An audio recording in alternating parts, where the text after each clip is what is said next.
Okay, can you tell me about your first experiences of sales and selling?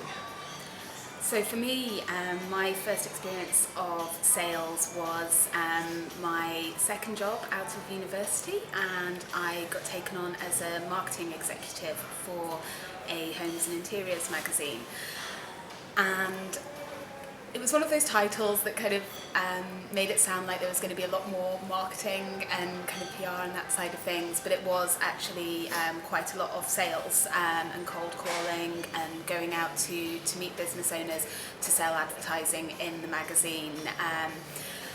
And at first I thought I was going to hate it, and I'd taken the job because I really wanted to get experience working in media, and I'd kind of said, could I do some writing in the magazine and that sort of thing, and they were really supportive of me exploring that side. So it was kind of like the sales were a necessary evil for me to get into publishing and into media. However, I actually ended up really enjoying the sales side of it. I had a fantastic manager who spent a lot of time with me exploring the kind of basic tenets of sales, and I found that process really interesting because it kind of opened my eyes to the fact that sales doesn't always need to be very kind of forceful, or it doesn't need to be something that you're trying to like trick somebody into buying. It's just about exploring somebody's needs and kind of finding out how your product can help them achieve their aims.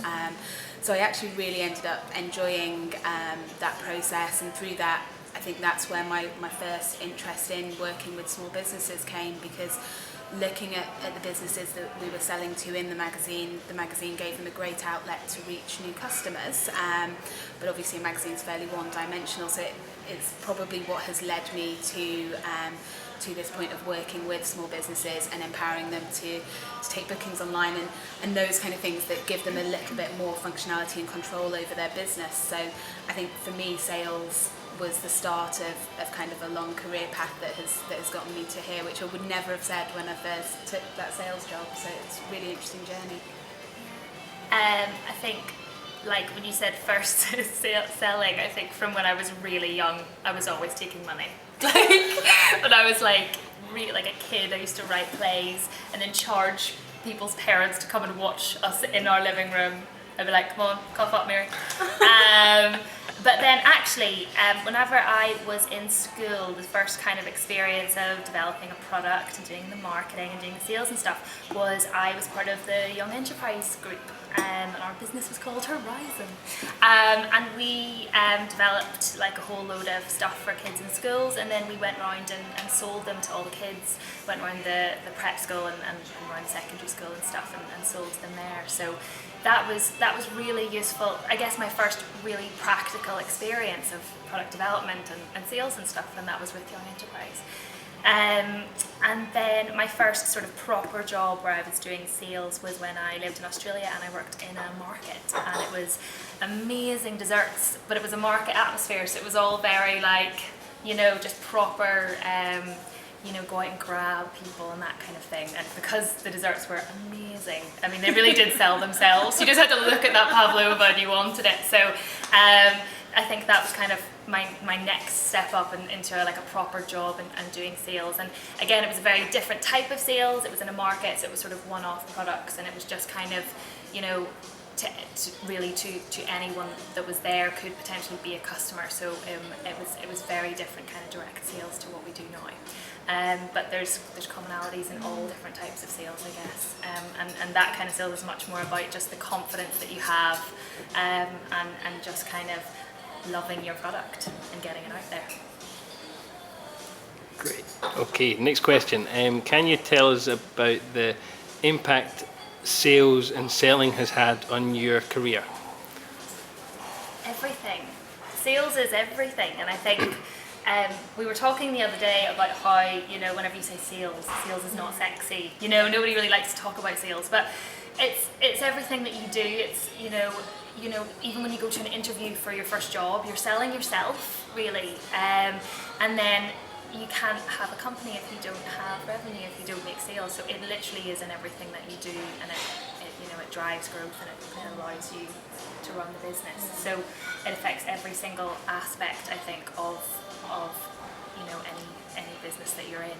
And certainly for me, because you know my role is generally sales, it's certainly with Appointed.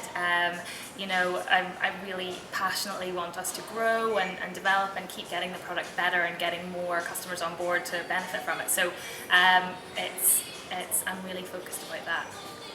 I think like you're hitting on a really important point there, that Claire, as community manager and kind of in a sales role at Appointed, yes, she's developing our customer base and she's, you know, very involved with our customers, but that has a really important secondary role in product development and in kind of Claire's our eyes and ears for what our customers want, and that comes through your engagement with them in that sales role. So when Claire's speaking to a customer who is perhaps on a free trial with us, she's getting really kind of raw feedback from people saying they like this, they don't like that, they would rather something did something differently, or and that all gets fed back to us, and then as a team we develop the product in the way that our customers want it to be developed. So kind of sales runs through the heart of our organisation. Without sales, we don't know what our customers want, and you see a very real reaction. You know, when we launch an update that has come from customer feedback, you feel that impact on sales, because people then, you know, they know you're responding to what they've asked for, so they feel valued, but also I think, you know, we're giving them what they want, so they are, you know, more people are going to convert. So for us, sales is absolutely at the heart of our organisation, and you know, the developers and all of us in the organisation really are sales to some point or another, because we're dedicated to delivering what our customers want. And I think you're right, it isn't sexy, and a lot of people don't like the idea of sales, and I think it's gotten a bad rap in a lot of ways. You know, people kind of see it as a sort of negative, especially in, you know, our current environment of being able to sort of engage with people through social media or online. But I think it's important to remember that that is all sales as well. So that's a joined up strategy that all leads to developing a larger customer base. So yeah, I definitely don't think it should be something that's kind of forgotten about or disregarded, because it's not sexy. It's actually, if you don't do it, you don't have a company, exactly as you say. So it's hugely important. Great. Okay. Can you tell me about your experiences of learning sales and selling, whether that's in a job, college, university, and I want to focus more on the kind of technical processes of sales and selling, and how you learn those specific skills. Okay. I think in school, kind of the practical side, I think would have come from that experience that I had at Young Enterprise. Was really good for that. We could have sort of talked generally around kind of, it was more just encouraging each other, and it was like a real team atmosphere and that kind of thing, and getting out and getting experience in it to start with and get your own feel for it. And then whenever I went to university, I studied business and management, so you know, there was, I think, a limited amount of information that we did on sales compared to kind of every other aspect of business. But you know, you do talk about the theories of like the different processes and sort of how that's developed from more of a direct straight sell into more of a consultative process of selling. But I think that it doesn't compare to actually having experience in it, because everybody's sort of technique of doing it and every market that you're in is going to be really different. Every product or service that you're trying to sell is going to be completely different, and it just depends on the customers that you're selling to that's going to completely affect how you do that. So I think there's a certain degree that you can learn from a process, and sometimes you can be in that kind of, you know, some of the way through doing a sell, and you think back to what you sort of learned in university, you think, oh, I'm at that stage, okay, this is the education. But mainly, I think it is through experience and through feel. And the best thing to do is just get out there and start selling and see how you go, really. Yeah, I think I agree there. I think, some of the basics, like I always think back to the keep it simple, stupid kind of KISS thing. And I think, they're so basic that they're at the heart of any sale, really. It is about communicating your product or your processes in a really simple manner so that somebody can understand them and they can get to grips with them. And so I think the basics are really important, and it's good to understand the theory of these things and to understand where you are on that sales process and to be able to understand those clues that are verbal and non-verbal from customers and all of that sort of stuff. But I think you're totally right. I think it's a very personal thing, and I think, there's the whole people buy people, and I think one of the totally. reasons that Claire is such a wonderful salesperson is because she's such a wonderful person. It's people enjoy chatting to you, and you do care about our customers, and that comes across, and so therefore they feel that you care about them, and so they want to buy from you. And I think that is quite often forgotten in sales or in people's perception of sales. I think at the end of the day, it's a conversation between two people, it's a relationship between two people or a company and another company, and I think that is at the heart of everything we do, and I think that comes across. We're not just a faceless software product, we're at the end of the phone call, we're on our support tab, and I think people want to buy from us because of that relationship that we have with them. The processes are important and they underpin the sale, but at the end of the day, it's a human process. And I think everyone will be different, so you'll learn a process, kind of the theory of the process, and it'll be like, okay, so we've ticked that box, we're going on to the next. They seem quite warm, so we're going to the next phase, especially with sort of a slower sales process, like a higher level, a partnership or something like that. But actually, it is people, and in every organisation, the decisions, someone else might come into that process, or all sorts of factors can affect it, and you'll start to go, it'll be cyclical. Or we've kind of said, our sales process is much less like a funnel, and it's much more like stepping stones. Everyone's different, everyone's in a different circumstance, and they respond to things very differently, and they'll take their own time to do things, they'll respond to things differently, and it's difficult to follow a theoretical process, isn't it? It is person by person. And I think for us, selling to small businesses, that's a really interesting kind of quirk in itself, isn't it? Because we're selling to people who are very similar to us, so we understand them, we know that they're really busy, that they're time pressed, that we really feel a lot of their pain in those kind of things, so we do have a kind of strong empathy with them.